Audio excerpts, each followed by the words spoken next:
Good evening. நம்ம இன்னைக்கு ABP கிளாஸ்ல என்ன டிஸ்கஸ் பண்ண போறோம்னா central minor act. Central minor ஆக்ட்ல என்ன ஆக்ட் இன்னைக்கு டிஸ்கஸ் பண்ண போறோம்னா ஒரு 2 ஆக்ட் டிஸ்கஸ் பண்ண போறோம். இது வரைக்கும் சென்ட்ரல் மைனர் ஆக்ட்ல லாஸ்ட் செஷன்ல டவுரி ப்ராஹிபிஷன் ஆக்ட் டிஸ்கஸ் பண்ணியிருந்தோம். இப்போ இன்னைக்கு வந்து முடிஞ்சா இப்போ இந்த செஷன்ல 2 ஆக்ட் டிஸ்கஸ் பண்ணலாம் அப்படின்னு ஒரு ஐடியா இருக்கு. ஃபர்ஸ்ட் என்ன டிஸ்கஸ் பண்ண போறோம்னா த ஐடென்டிஃபிகேஷன் ஆஃப் பிரிசனர்ஸ் ஆக்ட் 1920. சரியா? இது ஒரு சின்ன ஆக்ட் தான். த ஐடென்டிஃபிகேஷன் ஆஃப் பிரிசனர்ஸ் ஆக்ட் 1920. மொத்தம் 9 செக்ஷன்கள் இருக்கு. அந்த 9 செக்ஷன்ஸை பத்தி டிஸ்கஸ் பண்ண போறோம். தென் if time permits we will discuss another act. So the identification of prisoners act 1920. Prisoners அப்படின்னு சொல்லும்போது there are 2 kinds of prisoners. One kind of prisoners are called as under trial prisoners and another kind of prisoners are called as convict prisoners அப்படின்னு சொல்லிட்டு விசாரணை கைதிகள் தண்டனை கைதிகள் அப்படின்னு 2 இருக்கு. அது முதல்ல நம்ம தெரிஞ்சுக்கணும். அதே மாதிரி ஐடென்டிஃபிகேஷன் அப்படின்னு சொல்லும்போது this act speaks about what kind of identification அப்படின்னு சொன்னா 2 கைண்ட் ஆஃப் ஐடென்டிஃபிகேஷனை டிஸ்கஸ் பண்ணுது. ஒன்று என்ன அப்படின்னு பார்த்தீங்கன்னா by measurements and by taking photograph. இந்த 2 பற்றி மட்டும்தான் டிஸ்கஸ் பண்ணுது. நம்ம ரீசெண்டாக இந்த சென்ஸ் என்னது ஒரு ஷார்ட் பீரியட்ல கான்ஸ்டியூஷன்ல படிச்சிருப்போம். Some kind of test and other things are against that very fundamental right of constitution அப்படின்னு சொல்லிட்டு படிச்சிருப்போம். For example narco analysis test, brain mapping test, இதெல்லாம் இப்போ என்ன பண்ணிருக்காங்க, தடை செய்திருக்கிறார்கள். Even though the outcome of those tests are not conclusive in nature, but they are not allowed அப்படிங்கிறத நம்ம பார்த்துருப்போம். Selvi versus state of Karnataka, அப்புறம் இன்னும் சில வழக்குகள்ல supreme court would have clearly said that such inhumane test cannot be allowed அப்படின்னு சொல்லிட்டு. So அப்போ இந்த ஐடென்டிஃபிகேஷன் ஆஃப் பிரிசனர்ஸ் ஆக்ட் 1920ல நம்ம எதை பத்தி டிஸ்கஸ் பண்ண போறோம்? only with regard to 2 kinds of identification. One is measurements and another one is photograph. சரியா ஞாபகம் வச்சுக்கோங்க. மற்ற விஷயங்களை பற்றி ஒரு டிஎன்ஏ டெஸ்ட்டோ இல்லை மற்ற chemical or other biological other experimental test எதுவுமே நம்ம இந்த ஆக்ட்ல டிஸ்கஸ் பண்ண போறதில்லை. Only with regard to measurements and photograph. Measurements அப்படின்னு சொல்லும்போது வாட் மெஷர்மெண்ட்ஸ், அதே மாதிரி ஃபோட்டோகிராஃப்ஸ் அப்படின்னு சொல்லும்போது என்ன அப்படிங்கிறதையும் அதுக்கான ப்ரொசீஜர், யாரை வந்து பண்ணலாம் யாரை பண்ண முடியாது, இந்த மாதிரியான விஷயங்களையும் இந்த 9 செக்ஷன்ல டிஸ்கஸ் பண்ண போறோம். First section 1 short title and extent. So short title and extent அப்படின்னு சொல்லும்போது திஸ் ஆக்டுடைய பேரு, அதாவது இந்த ஆக்டுடைய பேரு the identification of prisoners act 1920 and it is central act. So it extends to whole of India. சரியா? அதே மாதிரி இந்த ஆக்ட் வந்து எனாக்ட் பண்ணது வந்து இப்போ பார்த்தீங்கன்னா 9th செப்டம்பர் 1920. ஸோ இதை நீங்க தெரிஞ்சு வச்சுக்கோங்க. Then section 2 is, so first section 1 அது ஷார்ட் டைட்டில் அண்ட் எக்ஸ்டென்ட் பார்த்தோம். இது ஒரு சென்ட்ரல் ஆக்ட்ங்கிறதுனால it extends to whole of India அப்படிங்கிறத பார்த்தோம். தென் செக்ஷன் 2 என்னன்னு பார்த்தீங்கன்னா டெஃபினேஷன். ஸோ அந்த டெஃபினேஷன்ல என்ன சொல்லப்பட்டிருக்கு அப்படின்னு பார்த்தீங்கன்னா totally there are few definitions. Say for example 2 class A, 2 class B and 2 class C 3 விஷயங்களை டிஃபைன் பண்ணிருக்காங்க. Section 2 definitions. In this act unless there is anything repugnant in the subject or context, அதாவது சாதாரணமான வழியில் எந்த ஒரு முரண்பாடும் இல்லாத பட்சத்தில் என்ன அர்த்தத்தில் இந்த ஆக்ட்ல இந்த இப்ப நம்ம பார்க்கக்கூடிய டெஃபினேஷன் அர்த்தம் எடுத்துக்கணும் அப்படின்னு பாத்தீங்கன்னா 2 class A மெஷர்மெண்ட்ஸ். ஸோ நான் ஏற்கனவே சொன்னேன் இந்த ஆக்ட்ல நம்ம என்ன பார்க்க போறோம், 2 விஷயங்கள் பார்க்க போறோம். only with regard to measurements and photograph அப்படின்னு சொல்லிட்டு. So 2 class A defines measurements. Measurements include finger impressions and footprint impressions. So measurementனா அப்ப என்ன மெஷர்மெண்ட் எடுக்கிறதுக்கு அனுமதிக்கப்பட்டிருக்கு? only 2 kinds of measurements, fingerprint impressions and footprint impressions as per definition section 2 class A. Then 2B, police officer means an officer in charge of a police station, a police officer making an investigation under chapter 14 of the code of CRPC or any other police officer not below the rank of sub inspector அப்படின்னு சொல்றாங்க. So police officer அப்படிங்கிற போது அவங்க யாரு அப்படின்னு இந்த particular 2Bல சொல்லப்பட்டிருக்கு. Normally officer in charge of police station not below the rank of sub inspector அப்படிங்கிறத நம்ம பார்த்துருப்போம்.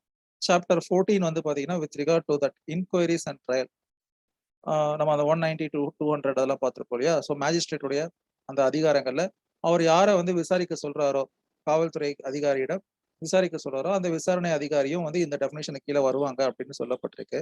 தமிழ்நாடுல என்ன பண்ணிருக்காங்கன்னா அமெண்ட்மெண்ட் கொண்டு வந்திருக்காங்க செக்ஷன் 2 கிளாஸ் பிக்கு. So after that sub inspector they have inserted few words என்ன அப்படின்னு பார்ப்போம்.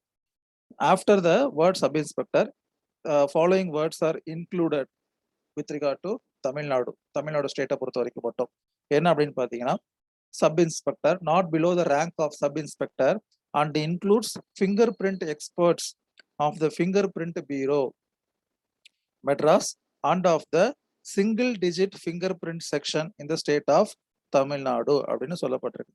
So not below the rank of sub inspector of police and also the finger print expert அப்படிங்கிற இன்னொரு கேட்டகரி ஆஃப் பர்சன்ஸையும் police ஆஃபீஸருங்கிற கேட்டகரியில சேர்க்கப்பட்டிருக்கு. சரியா. That finger print expert may belong to 2 departments. One is with regard to finger print expert of the finger print bureau Madras or that person single digit fingerprint section in the state of Tamil Nadu. So நீங்க ஞாபகம் வச்சுக்க வேண்டியது என்னது, police officer under section 2 class B also includes the fingerprint expert with regard to state of Tamil Nadu. சரியா. So 2 class A என்ன பார்த்தோம், measurement அப்படின்னா என்ன அப்படிங்கிறத பார்த்தோம். 2 class B போலீஸ் ஆஃபீஸர்னா யாரு அப்படிங்கிறத பார்த்தோம். Then 2 class C prescribed. Normally prescribed அப்படின்னா prescribed means prescribed by the rules made under this act அப்படின்னு இருக்கும் பொதுவாகவே. அதாவது இந்த பர்டிகுலர் ப்ரொவிஷன்ஸை நடைமுறைப்படுத்துவதற்கு அதிகாரம் வழங்கப்பட்டிருக்கும். அதை நடைமுறைப்படுத்துவதற்கான விதிகளை வகுப்பதற்கு அதிகாரம் வழங்கப்பட்டிருக்கும். அப்போ prescribed அப்படின்னு பார்த்தீங்கன்னா அந்த prescribed செய்யப்பட்ட விதிகளை குறிக்கும். சரியா. ஸோ இதுதான் section 2 definition section. Then section 3 taking of measurements etcetera of convicted persons. So section 3 is exclusive with regard to convicted persons. Convicted persons na யாரு, தண்டனை கைதிகள், தண்டனை அறிவிக்கப்பட்ட கைதிகள் அல்லது தண்டனையை அனுபவித்து வரக்கூடிய கைதிகள். ஸோ அதுலயும் ஒரு பர்டிகுலர் கிளாஸ் ஆஃப் பர்சன்ஸை பத்தி மட்டும் தான் இந்த ஆக்ட் அப்ளை ஆகுது. அது யார் அப்படின்னு பாத்தீங்கன்னா the persons who have been sentenced to rigorous imprisonment for 1 year or upwards அப்படிங்கிற பர்சன்ஸ்க்கு மட்டும்தான் இது அப்ளை ஆகுது. சரியா. அது என்னங்கிறத செக்ஷனை பார்ப்போம். Section 3 taking of measurements etc. of convicted persons. Every person who has been a convicted of any offense punishable with rigorous imprisonment for a term of 1 year or upwards or of any offense which would render him liable to enhanced punishment on a subsequent conviction. So ரெண்டு category of பர்சன்ஸை பத்தி 3 class A சொல்லப்பட்டிருக்கு. One is the category of persons who is convicted for rigorous imprisonment of 1 year or upwards, and another category of persons include those who are entitled for enhanced punishment on subsequent offense of that same category. The enhanced punishment எங்க நம்ம கேள்விப்பட்டிருக்கோம் அப்படின்னு பாத்தீங்கன்னா Indian penal கோட்ல section 75 நம்ம கேள்விப்பட்டிருக்கோம். 2 சாப்டருக்கு கீழே வரக்கூடிய அஃபென்ஸை மட்டும் மறுபடியும் செய்தால் அந்த நபர்களுக்கு என்ஹான்ஸ்டு பனிஷ்மெண்ட் கொடுக்கலாம், அதாவது கொடுக்கப்பட்டிருக்க தண்டனையை உயர்த்தி வழங்கலாம் அப்படின்னு கொடுக்கப்பட்டிருக்கும். ஒரு சாப்டர் என்ன அப்படின்னு பாத்தீங்கன்னா அஃபென்சஸ் ரிலேட்டிங் டு ப்ராப்பர்ட்டி. அதே மாதிரி இன்னொரு அஃபென்ஸ் வந்து பாத்தீங்கன்னா that offences relating to that coin and government stamps. இந்த 2 வகையான அஃபென்ஸுக்கு மட்டும் என்ன பண்ணிருப்பாங்கன்னா தட் பர்டிகுலர் சாப்டரை மென்ஷன் பண்ணி செக்ஷன் 75 சொல்லியிருப்பாங்க. என்னன்னா for those 2 things enhanced punishment கொடுக்கலாம் அப்படின்னு சொல்லிட்டு. சரியா. இது வந்து பாத்தீங்கன்னா நீங்க தெரிஞ்சுக்க வேண்டிய விஷயம். Then clause B. Now we are discussing section 3. section 3 of நம்ம என்ன பார்த்துட்டு இருக்கோம், நம்ம பார்த்துட்டு இருக்கிறது வந்து ஐடென்டிஃபிகேஷன் ஆஃப் பிரிசனர்ஸ் ஆக்ட் 1920 அப்படிங்கிறத பார்த்துட்டு இருக்கோம். சென்ட்ரல் மைனர் ஆக்ட்ல இது ஒரு கைண்ட் ஆஃப் ஆக்ட். ஸோ இது வந்து எதர் பத்தின அப்படின்னு பாத்தீங்கன்னா with regard to taking measurements and photographs of convict and other prisoners அப்படிங்கிற அந்த ஆப்ஜெக்டுக்காக அந்த நோக்கத்திற்காக இந்த சட்டம் இயற்றப்பட்டிருக்கும். ஸோ இந்த இதான் நம்ம ஃபர்ஸ்ட் பார்த்துட்டு இருக்கோம். It extends to all of India. Section 1 அதான் பார்த்தோம், short title and extent. Then section 2 definition பார்த்தோம். 3 வகையான definition 2A 2B and 2C பார்த்தோம். 2 கிளாஸ் ஏல வந்து மெஷர்மெண்ட் அப்படிங்கிறது என்ன அப்படின்னு பார்த்தீங்கன்னா, it includes finger print impression and foot print இம்ப்ரெஷன்ங்கிறத பார்த்தோம். தென் 2 கிளாஸ் பில என்ன பார்த்தோம் அப்படின்னு பார்த்தீங்கன்னா, வித் ரிகார்ட் டு 2 கிளாஸ் ஏல மெஷர்மெண்ட்ஸ் பார்த்தோம். 2 கிளாஸ் பில who are police officers under this act அப்படின்னு சொல்லும்போது, நார்மலா that person who is in charge of the police station or who is empowered to investigate under the chapter 14 of CrPC. அதே மாதிரி not below the rank of sub inspector தமிழ்நாடை பொறுத்த வரைக்கும் and the person including finger print expert அவரையும் சேர்த்து இந்த particular ஆக்டுக்கு police ஆஃபீஸர்னு சொல்லலாம் அப்படிங்கிறத பார்த்தோம். தென் 2 கிளாஸ் சில என்ன பார்த்தோம் அப்படின்னு பார்த்தீங்கன்னா, பிரிஸ்கிரைப்ட் அப்படின்னா என்ன அர்த்தம்னா, the it is the prescribed under this act, the rules that are prescribed under this act அப்படிங்கிறத பார்த்தோம். அது இதுதான் நம்ம இது வரைக்கும் பார்த்தோம். செக்ஷன் 3 இப்போ பார்த்துட்டு இருக்கோம். Section 3 is with regard to taking of measurements etcetera of convicted persons. So அப்போ என்ன அப்படின்னா, யாருடைய மெஷர்மெண்ட்லாம் எடுக்கலாம் அப்படின்னு பார்க்கும்போது செக்ஷன் 3ல என்ன சொல்றாங்கன்னா, 3 class A and 3 class B சொல்றாங்க. ஃபர்ஸ்ட் 3 கிளாஸ் ஏல 2 கேட்டகரி ஆஃப் பர்சன்ஸோடைய மெஷர்மெண்ட்ஸை எடுக்கலாம் அப்படின்னு சொல்றாங்க.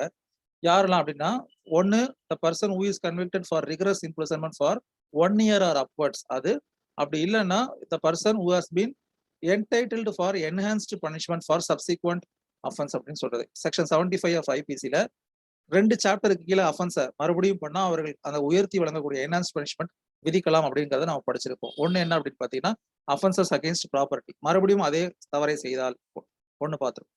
அதே மாதிரி offences against coin R government stamps, அதையும் மறுபடியும் ஒரு கவுண்டர்ஃபீட் காயினோ கவுண்டர்ஃபீட் ஸ்டாம்போ செஞ்சு திரும்பவும் அதே தவறை செய்யும் பொழுது அவர்களுக்கு அந்த என்ஹான்ஸ்ட் பனிஷ்மெண்ட்டை கொடுக்கலாம் அப்படின்னு செக்ஷன் 75ல பார்த்துருக்கோம். ஸோ இந்த 2 குற்ற செயலில் தண்டனை விதிக்கப்பட்ட நபர்களின் மெஷர்மெண்ட்டை எடுக்கலாம் அப்படின்னு சொல்றது 3A. தென் 3B என்ன சொல்லுது அப்படின்னு பார்த்தீங்கன்னா, order to give security for his good behaviour under section 118 of the code of CrPC shall if so required allow his measurements and photograph to be taken by a police officer in the prescribed manner அப்படின்னு சொல்றாங்க. அப்போ class B is with regard to the person. நம்ம வந்து for keeping peace, for keeping security for peace, good behaviour and other things அப்படின்னு பார்த்துருப்போம். அதுல பாத்தீங்கன்னா that habitual offenders and other persons கிட்ட இருந்து அவர்களுடைய நன்னடத்தையை உறுதிப்படுத்துவதற்காக ஷூரிட்டிஸ் அண்ட் பாண்ட்ஸை எக்ஸிக்யூட் பண்ணலான்னு போட்டிருக்கோம். ஸோ அப்படி ஒரு தண்டனை செக்ஷன் 118 சிஆர்பிசி படி விதிக்கப்பட்ட ஒரு நபர் அவருடைய மெஷர்மெண்ட்ஸையும் கேட்டுக்கொள்ளப்பட்டால் என்ன பண்ணலாம்?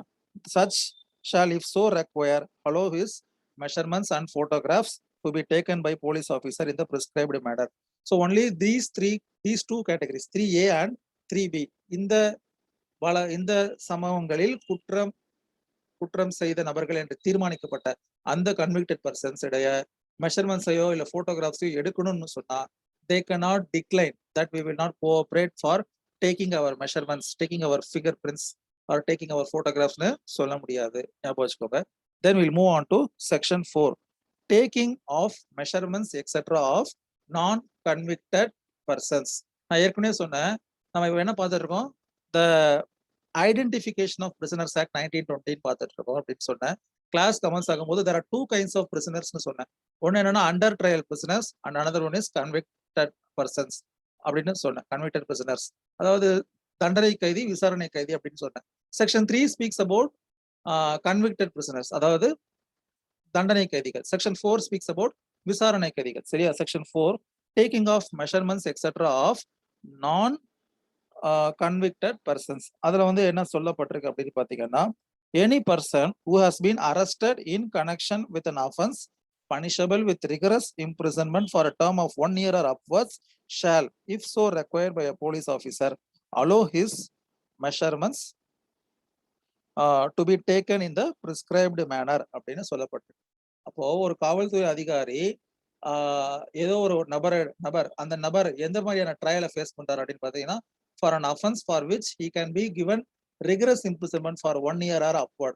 அப்படிப்பட்ட ஒரு குற்ற வழக்கை சந்தித்து வரக்கூடிய அந்த அண்டர் ட்ரையல் பிரிசனருடைய போட்டோகிராஃபியோ இல்ல மற்ற விஷயத்தையோ வாங்கணும் அப்படின்னு நினைச்சா police officer taken in the prescribed manner.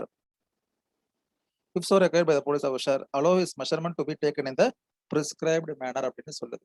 நீங்க செக்ஷனுக்கு வெளியில இதோட ஹெட்டிங் பாத்தீங்கன்னு வச்சுக்கோங்களேன், எப்படி ஆரம்பிக்குதுன்னா, taking of measurements etcetera of non convicted persons சொல்லியிருக்கு. இந்த ஆக்ட் எதை பத்தின விஷயங்களை சுத்தி நம்ம படிக்கிறோம்? ரெண்டு விஷயங்கள் தான். With regard to taking measurements, அதாவது finger print impression and foot print impression, அதே மாதிரி டேக்கிங் போட்டோகிராஃப்ஸ் அப்படின்னு பார்த்தோம். ஆனா இந்த செக்ஷன் 4க்குள்ள நீங்க படிக்கும் பொழுது போட்டோகிராஃப்ஸை பத்தி எந்த ஒரு வார்த்தையும் பிரயோகப்படுத்தவில்லை. அப்படின்னா செக்ஷன் 4 என்னது? With regard to non convicted persons you cannot take photographs but only you can take measurements அப்படின்னு அர்த்தம். மறுபடியும் படிக்கிறேன், கவனிங்க. Any person who has been arrested in connection with an offense punishable with rigorous imprisonment for a term of 1 year or upwards shall, if so required by a police officer, allow his measures to be taken in the prescribed manner அப்படின்னு சொல்லப்பட்டிருக்கு. இதுதான் வந்து பாத்தீங்கன்னா section 4. அதுக்கு அடுத்து section 3 is with regard to convicted prisoners, section 4 is with regard to நான் convicted prisoners. Section 5 என்ன அப்படின்னு பாத்தீங்கன்னா whose permission is required for the police officer to take measurement and photograph அப்படின்னு சொல்லி கேட்கப்பட்டிருக்கு. அப்போ யாருடைய அனுமதியோ பெற வேண்டும் அப்படி இல்லையா? who is that person அப்படின்னா மேஜிஸ்ட்ரேட். அதுதான் வந்து section 5. Power of magistrate to order a person to be measured or photographed. Power of magistrate to order a person to be photographed or measured. அது என்ன அப்படின்னு பாத்தீங்கன்னா if a magistrate is satisfied, so ஒரு application you should present. Who should present? The concerned police officer should present.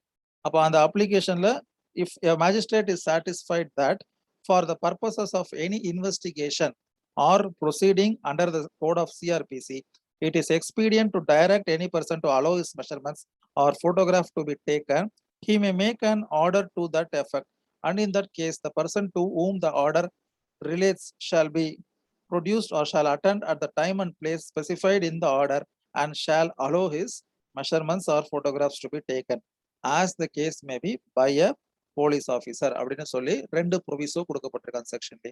அப்போ என்ன அப்படின்னு பாத்தீங்கன்னா if magistrate is satisfied on that petition by the police officer on 2 grounds என்ன அப்படின்னு பாத்தீங்கன்னா for any investigation purpose or for any proceeding, இந்த 2 காரணத்திற்காக தான் இது இந்த மனு தாக்கல் செய்யப்பட்டிருக்கு அப்படின்னு அந்த மேஜிஸ்ட்ரேட் சாட்டிஸ்ஃபை பண்ணால் அந்த உத்தரவை நிச்சயம் அந்த நபர் யாருக்கு எதிராக பிறப்பிக்கப்பட்டிருக்கோ அதை அவர் செய்துதான் ஆக வேண்டும். எந்த இடத்துல அப்பியர் ஆகணும், எத்தனை மணிக்கு போட்டோ எடுக்கணும், எத்தனை மணிக்கு மெஷர்மெண்ட் எடுக்கணும், அந்த ஆர்டர்ல மென்ஷன் பண்ணிருக்கோ அதை கரெக்டா கம்ப்ளை பண்ணணும். ப்ரொவைடட் தட் அப்படின்னு 2 ப்ரொவிசோ கொடுக்கப்பட்டிருக்கு. First, provided that no order shall be made directing any person to be photographed except by the magistrate of first class. அதுக்கு அந்த ஹெட்டிங்லேயே கொடுத்துருக்கலாம், magistrate power of magistrate of first class to order a person to be measured or photographed அப்படின்னு சொல்லிட்டு. That is what they are saying is only the magistrate of first class. அதுக்கு ஈக்குவலண்டான magistrate யாரு? Metropolitan magistrate. அது கொடுக்கலனாலும் it is deemed as per the existing practice procedures. So அப்போ magistrate of first class தான் இந்த particular செக்ஷன்ல வழங்கப்பட்டிருக்கு. அவருக்கு மட்டும்தான் அதிகாரம் இருக்கு. மேஜிஸ்ட்ரேட் ஆஃப் செகண்ட் கிளாஸ்க்கு அதிகாரம் இல்லை. வேற யாராவது மேஜிஸ்ட்ரேட்டுக்கு, எக்ஸிகியூட்டிவ் மேஜிஸ்ட்ரேட்டுக்கு அதிகாரம் இருக்கா? இல்லை. சரியா? Then second proviso, provided further that no order shall be made under this section unless the person has at some time been arrested in connection with such investigation or proceeding. இதுவும் வந்து தனியா கொடுக்கணும்னு அவசியமே இல்லை. ஏன்னா போன செக்ஷன் நீங்க உத்து கவனிச்சிருந்தீங்கன்னா தெரிஞ்சிருக்கும். செக்ஷன் 4ல with regard to taking measurements or photographs of non-convicted persons, அதை நம்ம டிஸ்கஸ் பண்ணும் பொழுது எனி பர்சன் அப்படின்னு தான் ஆரம்பிக்கும். அது எப்படி ஆரம்பிச்சதுன்னா போன section any person who has been arrested in connection with any offense for which he is facing trial of rigorous imprisonment for 1 year or upwards அப்படின்னு ஆரம்பிச்சிருக்கும். ஸோ அப்போ அந்த ஸ்டார்டிங் செக்ஷன்ல என்ன வார்த்தை கொடுத்துருப்பட்டிருக்கு? Any person who is arrested அப்படின்னு கொடுத்தப்பட்டிருக்கு. So அதுதான் இங்க தனியா கொடுத்துருக்காங்க. அதாவது the police cannot make a petition with regard to a person who is not arrested. First criteria to fulfill this particular இது for taking measurements etc. அப்படிங்கிறதுல with regard to a non-convicted person நம்ம பொறுத்த வரைக்கும் என்ன அப்படின்னா that person should be arrested, then only you can make a இது. So அப்போ உங்ககிட்ட ஒரு ஆப்ஷன் கொடுத்து என்னென்னலாம் ஒரு criteria to be fulfilled with regard to this section 5 அப்படின்னு கேட்குறாங்க. that is for magistrate to be ordered அப்படின்னு பார்க்கும்போது whether a magistrate can order a person who has not been arrested அப்படின்னு பார்த்தீங்கன்னா or a person who has been arrested, அதை pick the odd one out ன்னு கேட்டாங்கன்னா நீங்க என்ன சொல்லணும்? with regard to person who is not arrested, the magistrate cannot order such measurement or photograph to be taken as per section 5. so இதுதான் section 5. then section 6 என்னன்னா resistance to the taking of measurements etcetera. அப்போ ஒரு magistrate ஒரு உத்தரவை பிறப்பிச்சாரு. அந்த உத்தரவை ஒருத்தர் செயல்படுத்த அனுமதிக்கல இல்ல அதுக்கு ஒத்துழைக்கல அப்படின்னா அதற்கான தண்டனை அவருக்கு என்ன அப்படின்னு சொல்லப்பட்டிருக்கு. இது வந்து நம்ம வந்து தனியா வந்து தண்டனை இருக்கா அப்படின்னு பாத்தீங்கன்னா அந்த செக்ஷனுக்குள்ள போகாம நம்ம ஐபிசில பாத்தீங்கன்னா உங்களுக்கு தெரியும். அதாவது ஒரு பப்ளிக் சர்வெண்ட் தன்னுடைய டியூட்டியை டிஸ்சார்ஜ் பண்ண விடாம அவங்களுக்கு இடைஞ்சலை ஏற்படுத்தக்கூடிய அஃபென்சஸ் இருக்கு இல்லையா? With regard to the public servants offences against the public servant. அதுல செக்ஷன் 186 இன் ஐபிசி பாத்தீங்கன்னா உங்களுக்கு தெரியும். நான் சொன்ன இதே வார்த்தை தான் போட்டிருப்போம். ஒரு ஒரு பொது ஊழியரை, ஒரு அரசு ஊழியரை பணியினை செய்ய விடாமல் தடுக்கக்கூடிய, இடையூறு ஏற்படுத்தக்கூடிய செயலுக்கான இது என்ன அப்படின்னு பார்த்து இருக்கும். ஸோ அது வந்து minimum 6 months imprisonment or fine அப்படிங்கிற மாதிரி இருக்கும். ஸோ அந்த பர்டிகுலர் செக்ஷனுக்கு கீழே ஒரு நபருக்கு நடவடிக்கை எடுக்கலாம். ஒண்ணு. வேற என்ன கொடுத்துருக்குங்கிறத பார்ப்போம். Section 6 resistance to the taking of measurements etcetera. 6 class 1. If any person who under this act is required to allow his measurements or photographs to be taken resist or refuses to allow the taking of the same, it shall be lawful to use all means necessary to secure the taking thereof அப்படின்னு சொல்றாங்க. அப்ப தேவை ஏற்பட்டால் ஒரு தேவையான police ஃபோர்ஸோ இல்ல பலத்தையோ பிரயோகப்படுத்தலாம் அப்படின்னு சொல்றாங்க. கட்டாயப்படுத்தி ஒரு நபரை தேவை ஏற்பட்டால் குண்டுகட்டாக தூக்கி கொண்டு வருவது, எந்த இடத்துல அந்த மெஷர்மெண்ட் எடுக்கணுமோ இல்ல போட்டோ எடுக்கணுமோ அந்த இடத்துக்கு, because it is lawful to use all necessary means அப்படின்னு, to use all means necessary to secure taking thereof. அதான் கிளாஸ் 1ல சொல்லியிருக்கு. Then clause 2 resistance to or refusal to allow the taking of measurements or photograph under this act shall be deemed to an offense under section 186 of the Indian Penal Code. அதுதான் section 6ல சொல்லப்பட்டிருக்கு. அப்போ ஒருத்த நபர் மறுப்பு தெரிவிக்கிறார் இல்ல ஒத்துழைக்கலன்னா தேவைப்பட்ட necessary legal force என்ன தேவையோ அதை யூஸ் பண்ணிக்கலாம். To use all means necessary to secure the taking clause 1ல. தென் கிளாஸ் 2ல then it would be deemed to be an offense under section 186 of IPC. இதுதான் section 6. then section 7. So section 5ல magistrate order கொடுக்குறாரு. Section 6ல அதை நடைமுறைப்படுத்துறதுக்கு என்ன பண்ணணுங்கிறத பார்த்தோம். In case of resistance. Then section 7ல destruction of such measurement or photography in the case of acquittal etc. அது அது வந்து எந்த அளவுக்கு பண்ணணும், எப்படி பண்ணணுங்கிறத செக்ஷன் 7ல பார்க்க போறோம். Section 7 destruction of photographs and records of measurements etc. on acquittal. Where any person who, not having been previously convicted of an offense punishable with rigorous imprisonment for a term of 1 year or upwards, has had his measurements taken or has been photographed in accordance with the provisions of this act, is released without trial.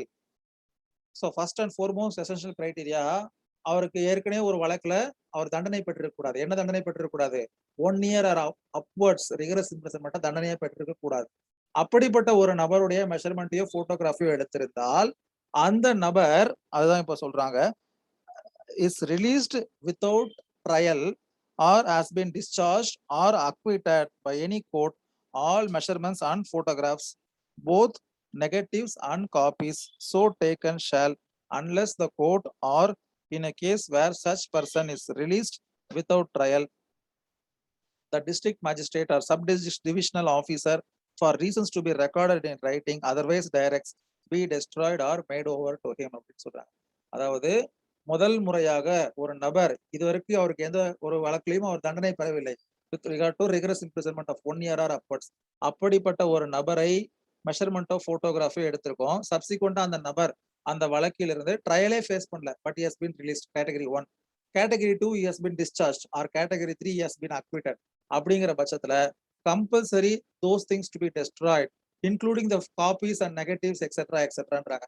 அதுல ஒரே ஒரு extra provision என்ன கொடுத்துருக்காங்க அப்படின்னு பாத்தீங்கன்னா, in case of person who has been released without trial அப்படின்னா அந்த நபருடைய இதை அழிக்கணுங்கிற அவசியம் கிடையாது.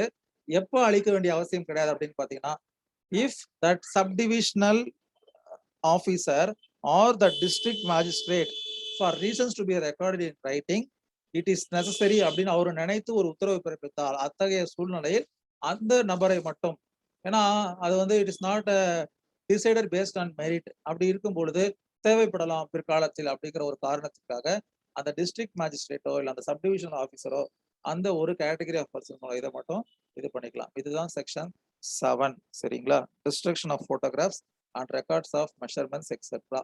தென் லாஸ்ட் 2 செக்ஷன்ஸ் இருக்கு. செக்ஷன் 8 என்ன அப்படின்னு பார்த்தீங்கன்னா power to make rules. So அந்த பிரிஸ்கிரைப்ட் அப்படிங்கிற வார்த்தையில அந்த ரூல்ஸ்னு பார்த்தோம்ல. ஸோ எதற்காகலாம் ரூல்ஸ் வந்து you can make with regard to proper administration or enforcement of this act அப்படின்னு பார்த்தீங்கன்னா செக்ஷன் 8ல சொல்லியிருக்காங்க. Power to make rules etcetera. அதுல கிளாஸ் 1 என்ன சொல்லியிருக்காங்கன்னா பார்த்தீங்கன்னா the state government may by notification in the official gazette make rules for the purpose of carrying into effect the provisions of this act. So who is an authority empowered to make rules? The state government is an authority to make rules. So நம்ம என்ன நினைச்சிட கூடாது, because implementation அப்படிங்கறதுல பார்த்தீங்கன்னா it is with that state agency. அது இவன் central ஆக்டா இருந்தாலும் கூட அதை நடைமுறைப்படுத்தக்கூடிய அந்த இடத்தில் யார் இருக்கிறாங்க, மாநிலத்தின் காவல்துறை அதிகாரிகள் இருக்காங்க. அதனால அதை வந்து நீங்க ஞாபகம் வச்சுக்கோங்க. தென் clause 2 in particular and without prejudice to the generality of the foregoing provision such rules may provide for அப்படின்னு சொல்லிட்டு ஸோ ஸ்டேட் கவர்மெண்ட் ஒரு அஃபிஷியல் கெசட்ல அதுக்கான ரூல்ஸை வந்து இது பண்ணிட்டு அதை நடைமுறைப்படுத்தலாம்னு சொல்லிட்டாங்க. அது வந்து எதை சார்ந்ததாக இருக்க வேண்டும் அப்படின்னு சொல்லப்பட்டிருக்கு. Clause A to clause E. Clause A is with regard to restrictions on the taking of photographs of persons under section 5. So section 5ல நம்ம என்ன பார்த்தோம்னா power of magistrate to issue ஆர்டர்னு பார்த்தோம். ஸோ அது சம்பந்தமாக restrictions on the taking of photographs. So magistrate நினைச்சா அவர் உத்தரவு பிறப்பிக்கலாம், எத்தனை போட்டோஸ் எடுக்கணும், அதை எப்படி ப்ரிசர்வ் பண்ணணும், அதை எந்த வகையிலையும் வெளியிடக்கூடாது, அவருடைய அடையாளத்தை வெளிப்படுத்தும் விதமாக, அவருடைய இமேஜை டார்னிஷ் பண்ற விதத்துல அப்படிங்கிற மாதிரி டைரக்ஷன்ஸ் கொடுக்கலாம். அது வந்து clause A. Then 2B the places at which measurements and photographs may be taken. ரெண்டாவது. மூணாவது the nature of the measurement that may be taken. say for example ஒரு ஃபுட்பிரிண்ட் இம்ப்ரெஷன்லாம் ஒரு கன்க்ளூசிவ் இதுன்னு சொல்ல முடியாது.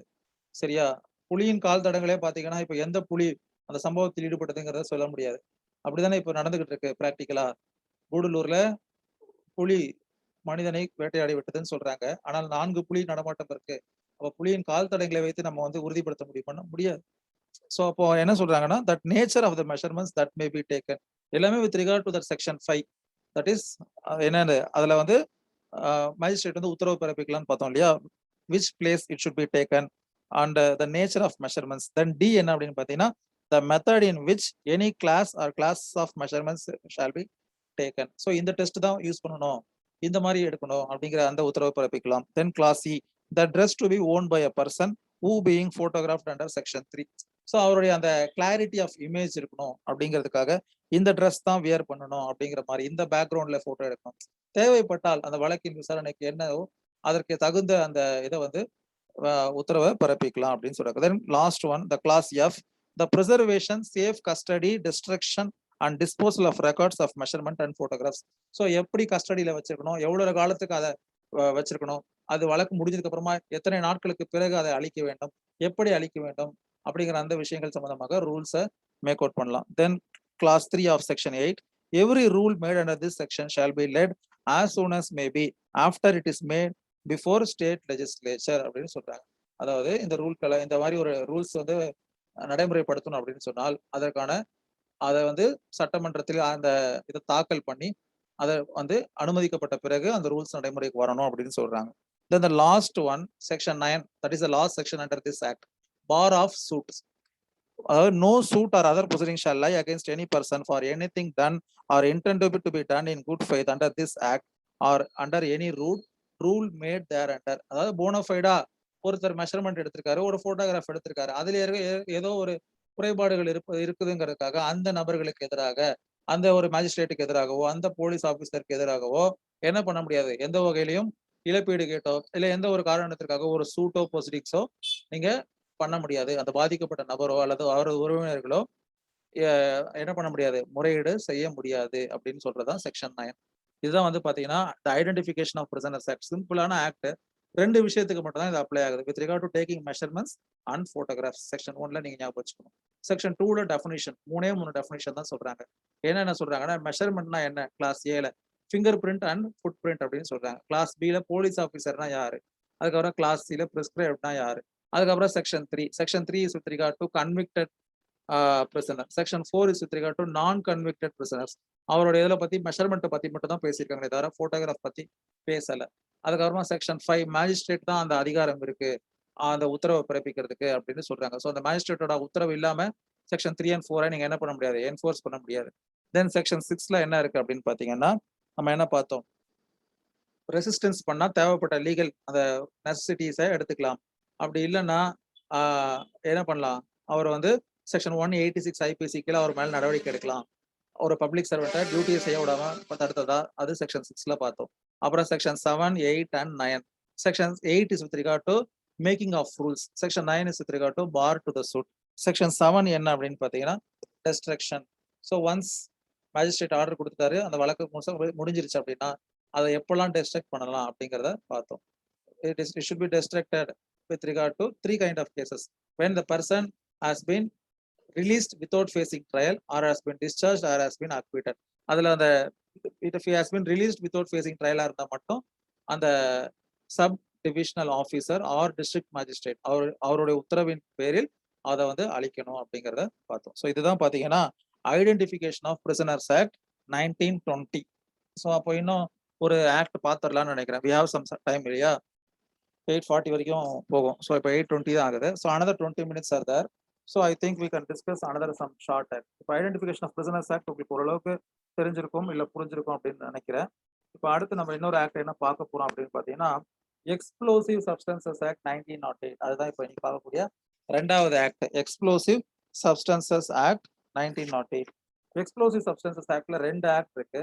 ஒரு ஆக்ட் வந்து கொஞ்சம் பெரிய ஆக்ட், 1884 ஆக்ட். அது என்ன அப்படின்னு பார்த்தீங்கன்னா எக்ஸ்ப்ளோசிவ்ஸ் ஆக்ட் அப்படின்னு இருக்கக்கூடிய ஒரு ஆக்ட்.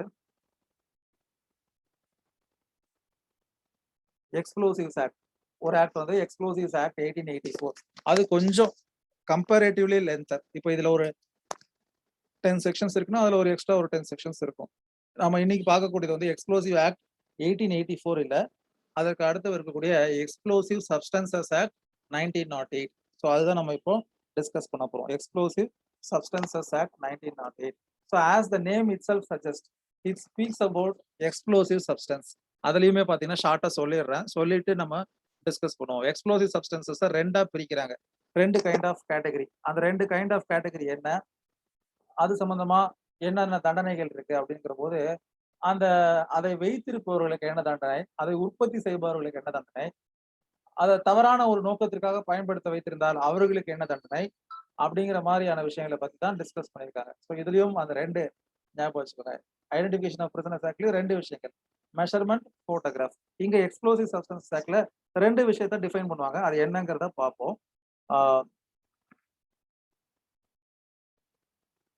அது என்ன அப்படின்னு பாத்தீங்கன்னா நான் ஏற்கனவே சொன்ன மாதிரி explosive substance and special category explosive substance அப்படின்னு சொல்லிட்டு இருக்கு. ஸோ இந்த 2 விஷயங்கள் வந்து டிஃபைன் பண்ணப்பட்டிருக்கும் இந்த ஆக்ட்ல. எக்ஸ்ப்ளோசிவ் சப்ஸ்டன்ஸ்னா என்ன, ஸ்பெஷல் கேட்டகரி எக்ஸ்ப்ளோசிவ் சப்ஸ்டன்ஸ்னா என்ன. அப்போ முதல் விஷயத்தை விட அடுத்த விஷயம் வந்து இன்னும் வீரியமானது அல்லது இன்னும் அதிக பாதிப்பு உண்டாக்கக்கூடியது. அப்போ அதற்கான தண்டனை அதிகமாக இருக்கும். அதை பத்தியும் இந்த ஆக்ட்ல பார்க்க போறோம். சரியா? த எக்ஸ்ப்ளோசிவ் சப்ஸ்டன்சஸ் ஆக்ட் 1908 அதான் நம்ம இப்போ டிஸ்கஸ் பண்ண போறோம். அதுல மொத்தம் 7 செக்ஷன்கள் இருக்கு. 7 செக்ஷன்ஸ் ஆர் தேர். அண்ட் இந்த எக்ஸ்ப்ளோசிவ் சப்ஸ்டன்சஸ் ஆக்ட் வந்து பாத்தீங்கன்னா அவருடைய அப்ஜெக்டிவ் என்ன கொடுத்துருப்பாங்க அப்படின்னா, அதாவது அதோடைய லாங் டைட்டில் பிரியாம்பல்னு சொல்லுவோம் இல்லையா, அது மாதிரி an act further to amend the law relating to explosive substances அப்படின்னு சொல்றாங்க. அது வந்து வேற செக்ஷன் 1 என்ன அப்படின்னு பாத்தீங்கன்னா short title extend and application அப்படிங்கிறது. ஸோ இதுவும் வந்து பாத்தீங்கன்னா இட் இஸ் சென்ட்ரல் ஆக்ட். அதுல என்ன ஒரே ஒரு விஷயம் கொடுத்துருக்காங்கன்னா செக்ஷன் 1 கீழே சப்செக்ஷன் 1 வந்து speaks about that short title. எப்படி இந்த ஆக்டை கூப்பிடுவோம், த எக்ஸ்ப்ளோசிவ் சப்ஸ்டன்சஸ் ஆக்ட் 1908 கூப்பிடுவோம். With regard to extent it says 2 things. போன இதெல்லாம் இதுக்கு முன்னாடி பாத்தீங்கன்னா ஒரே ஒரு விஷயம் தான் சொல்லியிருப்பாங்க, it extends to whole of India அப்படின்னு சொல்லிட்டு. இதுல மட்டும் என்ன சொல்லியிருக்காங்கன்னா ஒன் கிளாஸ் 2ல it extends to the whole of India and applies also to citizens of India outside India அப்படின்னு சொல்றாங்க. ஸோ அப்போ இந்திய குடிமகன்கள் வேறொரு இடத்திலே இந்த ப்ரொவிஷனுக்கு கீழே வரக்கூடிய குற்றங்களை செய்தால், இந்த ஆக்டுக்கு கீழே வரக்கூடிய குற்றங்களை செய்தால் அவர்களையும் இந்த சட்டத்தின் கீழ் அவர்களுக்கு எதிராகவும் வழக்கு தொடுத்து தண்டனை பெற்று தரலாம் அப்படிங்கிறது தான் இந்த விஷயத்துடைய சாரஹம்சம். சரியா? Then will move on to short title extend and application பார்த்தோம் செக்ஷன் 1ல. இந்த ஆக்ட் வந்து பாத்தீங்கன்னா 8 ஜூன் 1908ல செயல்படுத்தப்பட்டிருக்கு. சரியா? Section 2 definitions. ஸோ டெஃபினிஷன்ஸ்ல வந்து பாத்தீங்கன்னா நான் சொன்ன மாதிரி ரெண்டு விஷயங்கள் தான் டிஃபைன் பண்ணப்பட்டிருக்கு. In this act clause A explosive சப்ஸ்டன்ஸ்னா என்ன அப்படின்னு சொல்லக்கூடியது. எக்ஸ்ப்ளோசிவ் சப்ஸ்டன்ஸை எப்படி டிஃபைன் பண்ணிருக்காங்கன்னா, any that composition mixture or any item used in making an explosive substance அப்படிங்கிற மாதிரி சொல்லியிருக்காங்க.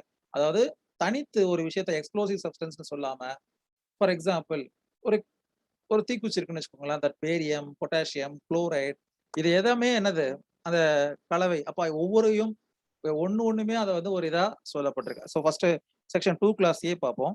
த expression explosive substance shall B deemed to include any materials for making any explosive substance and also any apparatus, machine, implement or material used or intend to be used or adapted for causing or aiding in causing any explosion in or with any explosive substance, also any part of any such apparatus, machine or implement. So அப்போ மெயினா நீங்க என்ன தெரிஞ்சுக்கணும் பாத்தீங்கன்னா, any material used for making any explosive substance would be included and considered as explosive substance. அதான் அவங்க வந்து சொல்றாங்க. அதாவது ஒரு வெடிபொருளை தயாரிக்க பயன்படுத்தக்கூடிய அந்த apparatus, device, machine, material, raw material எல்லாமே முதல்ல என்னன்னு சொல்லலாம், எக்ஸ்ப்ளோசிவ் சப்ஸ்டன்ஸ் அப்படிங்கிற கேட்டகரியில சொல்லப்பட்டிருக்கு. Expression explosive substance shall be deemed to include அப்படின்னு சொல்லிட்டு எனி மெட்டீரியல்ஸ் அப்படின்னு சொல்லிட்டாங்க. So that it means it has wider definition under section 2 clause. எதையெல்லாம் அந்த செயலில் பயன்படுத்தப்பட்டிருக்கோ அத்தனையும் inclusively it can be called as explosive substances as per section 2A.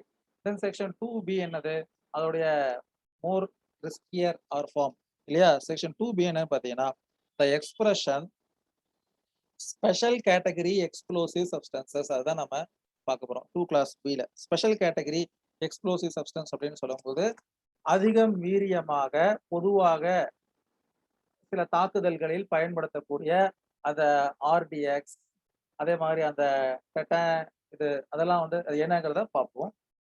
2 class B, the expression special category explosive substance shall be deemed to include RDX. அதோட full form வந்து research development explosive 1. 2 penta erythritol tetra nitrate, PETN அப்படின்னு சொல்றது. 1 RDX, ரெண்டாவது PETN, மூணாவது HMX high melting explosive, நாலாவது TNT tri nitro toluene. சரியா. அடுத்து பாத்தீங்கன்னா அஞ்சாவது LTPE low temperature plastic explosive. Then ஆறாவது CE காம்போசிஷன் எக்ஸ்ப்ளோடிங். தென் ஏழாவது பாத்தீங்கன்னா ஆக்டால். அப்போ அதோடைய கெமிக்கல் நேம்லாம் கொடுத்துருக்காங்க. அதாவது ஃபார் எக்ஸாம்பிள் காம்போசிஷன் எக்ஸ்ப்ளோடிங் வந்து என்ன கொடுத்துருக்காங்கன்னா 2,4,6 ஃபினைல் மெத்தைல் டவுலியன் அப்படின்னு கொடுத்துருக்காங்க. ஃபினைல் மெத்தைல் நைட்ரமைன் ஆர் டெட்ரைல் அப்படின்னு கொடுத்துருக்காங்க வித் ரிகார்ட் டு CE. அதே மாதிரி ஆக்டால பொறுத்த வரைக்கும் என்ன கொடுத்துருக்காங்கன்னா mixture of high melting explosive and tri nitro toluene அப்படின்னு கொடுத்துருக்காங்க. அப்புறமா PEC 1 பிளாஸ்டிக் எக்ஸ்ப்ளோசிவ் ஸ்கிர்கி 1 and RDX/TNT compounds.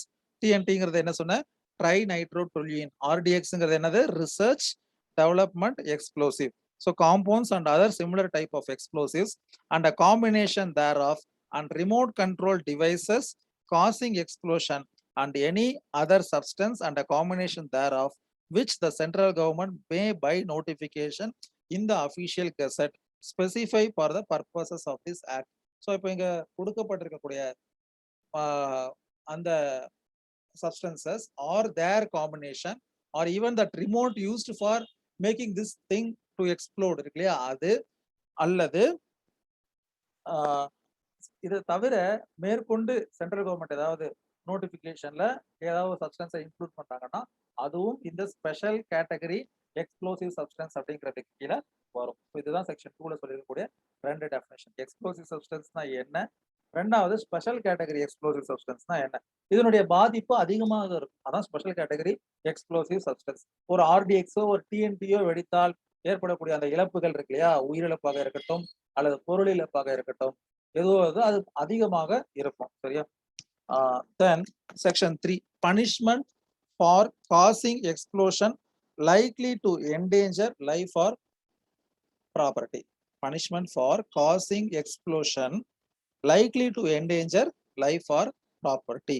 Any person who unlawfully and maliciously causes by any person who unlawfully and maliciously causes by. So இப்போ இந்த ஆக்டை பத்தி நம்ம படிக்கும் பொழுது அப்ளிகேஷன் ஒன்று இருக்குல்ல, இதோட அப்ளிகேஷன் படிக்கிறதுக்கு நம்ம பெருசா நம்ம ஒரு என்ஐஏ உடைய கவுன்சிலா இருக்கணும், இல்ல ஒரு சாதாரண ஒரு குவாரிங் ஒரு கிரஷிங் யூனிட்ல வாங்கின பர்மிஷனை விட உபயோகப்படுத்த வேண்டிய வெடிபொருளை விட பேராசையின் காரணமாக அதிகமான வெடிபொருட்களை பயன்படுத்தி அதனால் உயிரிழப்பு ஏற்பட்டாலும் கூட இந்த செக்ஷன் வந்து இட் would be applicable. சரியா? So never think less of what you are learning. சரியா? Section 3, punishment for causing explosion likely to endanger life or property. Any person who unlawfully and maliciously causes by. So சட்டத்திற்கு புறம்பாகவோ அல்லது தவறான நோக்கத்தினோடரோ அதான் சொல்லியிருக்காங்க. ஏ, so what is pre request அப்படின்னா that act should be unlawful and it should be malicious. That is pre-required. And plus என்ன அப்படின்னு பார்த்தீங்கன்னா class A, any explosive substance and explosion of a nature likely to endanger life or to cause serious injury to property shall, whether any injury to person or property has been actually caused or not, be punished with imprisonment for life or with rigorous imprisonment of either description, which shall not be less than 10 years and shall also be liable to fine. So ஒரு நபர் a person who is likely to cause danger, ஒரு ஒரு குவாரிய ஆய்வு செய்ய போறாங்க, அவர்களை வைத்திருக்க வேண்டிய பொருளை அளவை விட அதிகமான எக்ஸ்ப்ளோசிவ் சப்ஸ்டன்ஸை வச்சிருக்காங்க. அப்போ அதனால் ஏற்படக்கூடிய பாதிப்புகள் அதிகம். அந்த பாதிப்பு நடந்திருக்கணுங்கிற அவசியம் கிடையாது.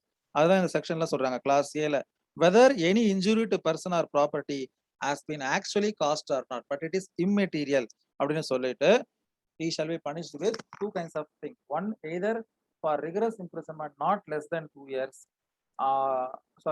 அதே மாதிரி or life imprisonment and shall also be liable to fine அப்படின்னு சொல்றது clause A. with regard to explosive substance, அதே கிளாஸ் பி வந்து என்ன சொல்றாங்கன்னா இதே தான், மேல இருக்க அந்த heading is common. That is section 3, punishment for causing explosion likely to endanger life or property, that is common. If you are using explosive substance thereby causing or not causing, that is different. But if you are using that explosive substance இருந்தா அதற்கு ஒரு தண்டனை பார்த்துட்டோம். இப்போ 3 class B ல where you are using the special category explosive substance, அப்ப அதுக்கு என்ன அப்படின்னு பாத்தீங்கன்னா class B, any special category explosive substances and explosion of a nature likely to endanger life or to cause serious injury to property shall, whether any injury to person or property has been actually caused or not, be punished with death or rigorous imprisonment for life and shall also be liable to fine அப்படின்னு சொல்லப்பட்டிருக்கு. அப்போ என்ன சொல்றாங்க, if that material used is with regard to special category explosive substance ஆக இருந்தால் அதற்கான தண்டனை மரண தண்டனை அல்லது ஆயுள் முழுமைக்கும் கடுங்காவல் தண்டனை அப்படின்னு சொல்றதுதான் section 3. Then section 4, punishment for attempt to cause explosion. So section 3 is punishment for causing explosion. அதனால் அந்த உயிரிழப்புகள் ஏற்பட்டிருக்கிறதா அல்லது serious injury to property நடந்திருக்கிறதா என்பது முக்கியம் அல்ல, but that have been caused by those two substances அப்படின்னா section 3.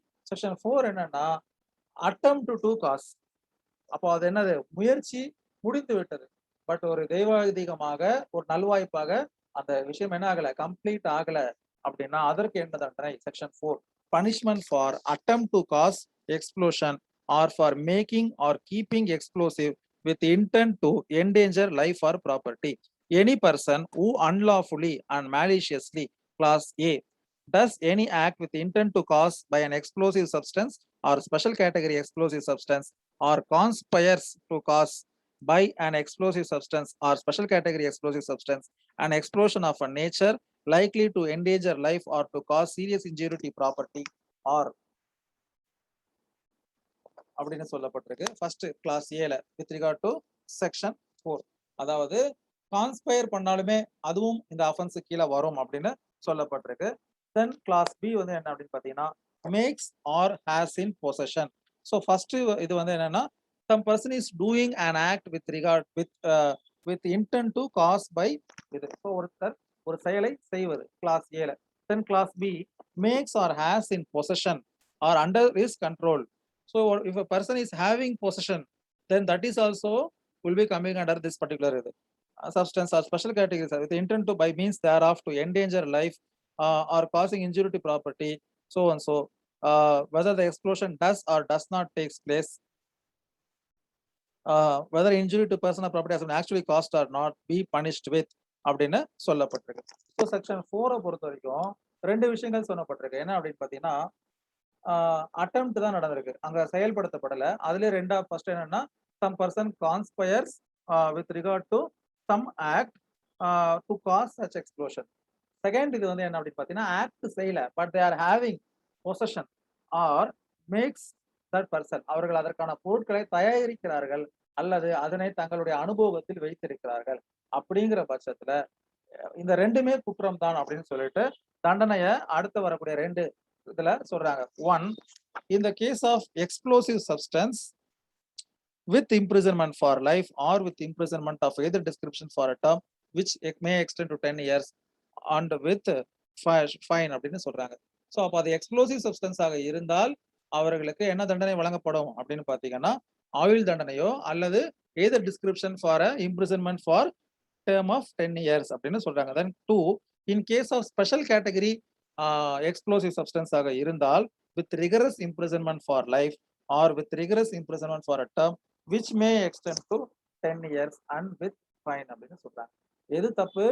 ஒரு விஷயத்த செய்வது, அந்த செயலினால் அது நடக்கல, they are attempting, அது கிளாஸ் ஏல. கிளாஸ் பி ல என்ன சொல்றாங்க, if they are making it or in possession of such thing அப்படின்னு சொன்னார் அதுவும் தண்டனை தான். இப்போ அதை ரெண்டா பிரிக்கிறாங்க. ஃபர்ஸ்ட் என்ன தண்டனை? if it is only with regard to explosive substance, one kind of punishment, rigorous imprisonment of up to 10 years அது அல்லது லைஃப் imprisonment அப்படிங்கறத பாக்குறோம்.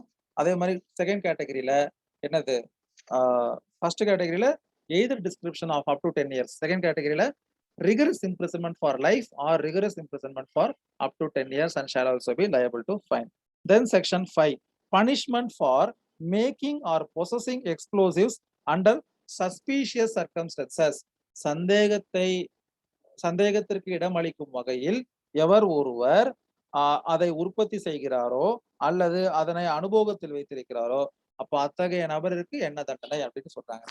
சந்தேகம் வரக்கூடிய சூழ்நிலை அப்படின்னு சொன்னீங்கன்னா there may be some public unrest, ஏதோ ஒரு தலைவருடைய ப்ரொசஷன் நடக்குது, இல்ல ஏதோ ஒரு ஜெயந்தி விழா நடக்குது, இல்ல ஏதோ ஒரு ரிலீஜியஸ் அஃபேர் அசம்பிளி நடக்குது. அப்ப அந்த இடத்தில் சந்தேகத்திற்கு இடமளிக்கும் வகையில் அந்த நபர்கள் சில பொருட்களை உற்பத்தி செய்கிறார்கள். எதோ எக்ஸ்ப்ளோசிவ் சப்ஸ்டன்ஸையோ அல்லது அந்த ஸ்பெஷல் கேட்டகரி எக்ஸ்ப்ளோசிவ் சப்ஸ்டன்ஸையோ அல்லது அதை அவர்கள் வைத்திருக்கிறார்கள் அப்படின்னு சொன்னால் அந்த சூழ்நிலையில் அவர்களுக்கு என்ன தண்டனை அப்படின்னு சொல்றதுதான் செக்ஷன் 5.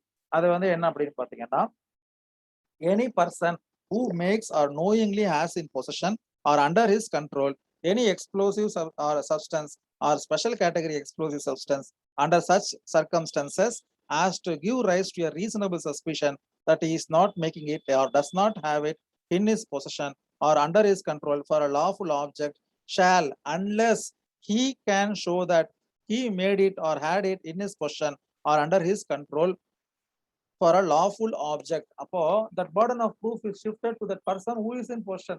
அப்போ அந்த சர்க்கம்ஸ்டன்ஸ் சஸ்பிஷியன்ங்கிறத போலீஸ் ப்ரூவ் பண்ணிருச்சு. அதே மாதிரி அவர்களிடமிருந்து தான் கைப்பற்றப்பட்டதுங்கிறதையும் ப்ரூவ் பண்ணிருச்சு. அப்படின்னா the burden is shifting to that accused person. சரியா? அதுதான் இந்த பர்டிகுலர் செக்ஷனுடைய முதல் ஆஸ்பெக்ட். அப்படி இருந்தால் அது என்ன அப்படின்னு பாத்தீங்கன்னா கிளாஸ் ஏ கிளாஸ் பின்னு சொல்லிட்டு clause A with regard to explosive substance அதற்கு என்ன தண்டனை அப்படின்னு பாத்தீங்கன்னா with imprisonment for a term which may extend to 10 years and shall also be liable to fine. அது வந்து கிளாஸ் ஏ. அதே வந்து அது ஸ்பெஷல் கேட்டகரி எக்ஸ்ப்ளோசிவ் சப்ஸ்டன்ஸ் ஆக இருந்தால் with rigorous imprisonment for life or with rigorous imprisonment for a term which may extend to 10 years and shall also be liable to fine. So நீங்க ஒரு விஷயம் ஞாபகம் வச்சுக்கோங்க, if it is special category explosive substance, whether it has been acted for something or whether some attempt has been made or whether it has been kept in some kind of suspicious thing அப்படின்னு பார்த்தாலும் அதற்கான தண்டனை எப்பொழுதுமே rigorous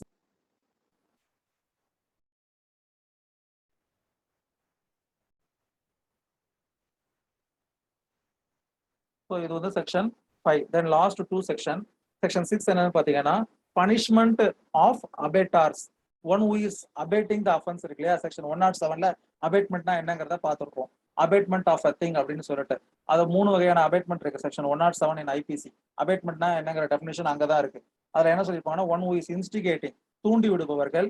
ரெண்டாவது one who is engaging, ஒண்ணுக்கு மேற்பட்ட நபர்கள் செய்யும் பொழுது யாரோ ஒருவர் இன்னொருவருக்கு அந்த ஒரு இதுவா இருக்கு இல்லையா, அதுவும் அபேட்மெண்ட்லாம் வரும். மூணாவது ஒன் ஹூ இஸ் எய்டிங், அதாவது பணம் ரீதியாகவோ அல்லது ஏதோ ஒரு பொருளுதவி செய்தோ ஏதோ ஒரு வகையில ஃபெசிலிட்டேஷன் பண்ணி அந்த சம்பவத்தை நடக்கக்கூடிய தூண்டி விடக்கூடிய அந்த செயல், இது மூணுமே அபேட்மெண்ட்னு சொல்லுவாங்க. ஸோ அப்படி ஒருவர் இருந்தால் அவருக்கு என்ன தண்டனை? Section 6. he may not be in possession or he may not use it or he may not have it or he may not attempt to use it or he may not do anything. ஆனால் அவர் ஒரு explosive சப்ஸ்டன்ஸையோ இல்ல நான் சொன்ன மாதிரி special category explosive சப்ஸ்டன்ஸையோ பயன்படுத்துவதற்கு ஒரு காரணியாக அபேட்டராக இருந்தால் அதற்கு என்ன தண்டனை அப்படிங்கறது செக்ஷன் 6ல பார்க்க போறோம். Punishment of abettors. Any person who by the supply of or solicitation for money, the providing of premises, he may supply or he may solicitate. சரியா? உடந்தையாக இருப்பது. The providing of premises, the supply of materials or in any manner whatsoever procures, counsels, aids, abets or is accessory.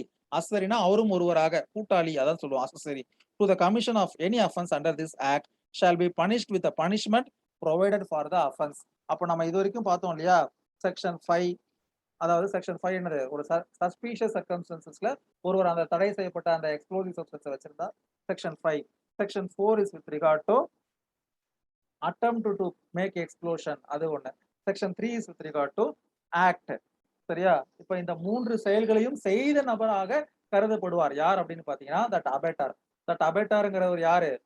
ஒரு பண உதவி கொடுத்து அதை செயல்படுத்தக்கூடிய நபரோ அல்லது அதற்கான இடத்தை வழங்கும் நபரோ, supply of or solicitation for money, பணத்திற்காக, providing that place, premises or supply of materials, whatever procures, counsels, aids, abets அப்படிங்கிற மாதிரிலாம் சொல்லப்பட்டிருக்கு. அப்ப அவர்களுக்கான தண்டனை என்னது?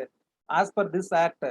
நம்ம இப்ப என்ன ஆக்ட் பார்த்துட்டு இருக்கோம்? எக்ஸ்ப்ளோசிவ் சப்ஸ்டன்சஸ் ஆக்ட் 1908 பார்த்துட்டு இருக்கோம். அந்த ஆக்ட் கீழே அபேட்டார் will receive same punishment as that of the person who is involved in this particular offense. இது ஞாபகம் வச்சுக்கோங்க. சரியா?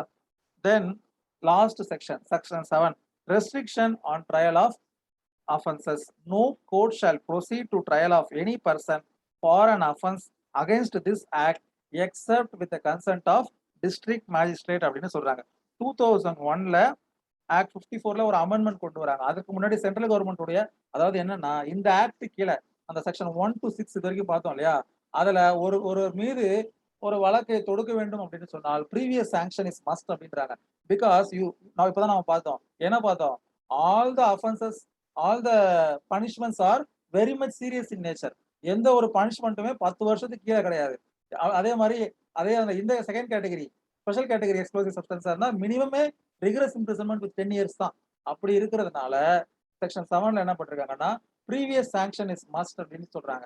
அந்த கன்சர்ன் டிஸ்ட்ரிக்ட் மேஜிஸ்ட்ரேட்டோட ப்ரீவியஸ் சாங்ஷன் அது எப்பத்துல இருந்து நடைமுறைக்கு வந்துச்சுன்னா 2001 with effect from 1 to 2002.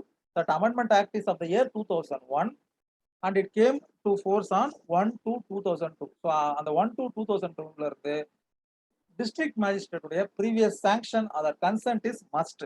அது இல்லாம no court shall proceed with regard to trial of any person for an offense against this act அப்படின்னு சொல்றது தான் செக்ஷன் 7. சரியா? அப்ப நம்ம இன்னைக்கு என்ன பார்த்திருக்கோம்? 2 ஆக்ட் பார்த்திருக்கோம் செஷன்ல. ஃபர்ஸ்ட் வந்து நம்ம என்ன பார்த்தோம்? இப்போ என்ன பார்த்தோம்? இப்போ வந்து எக்ஸ்ப்ளோசிவ் சப்ஸ்டன்சஸ் ஆக்ட் 1908 பார்த்தோம். அப்புறம் இதற்கு முன்னாடி ஐடென்டிஃபிகேஷன் ஆஃப் பிரிசனர்ஸ் ஆக்ட் 1920 பார்த்தோம். ரெண்டுமே சின்ன ஆக்ட் தான். மறுபடியும் கூட நீங்க கோ த்ரூ பண்ணி பாருங்க. So that's all for this session. Thank you.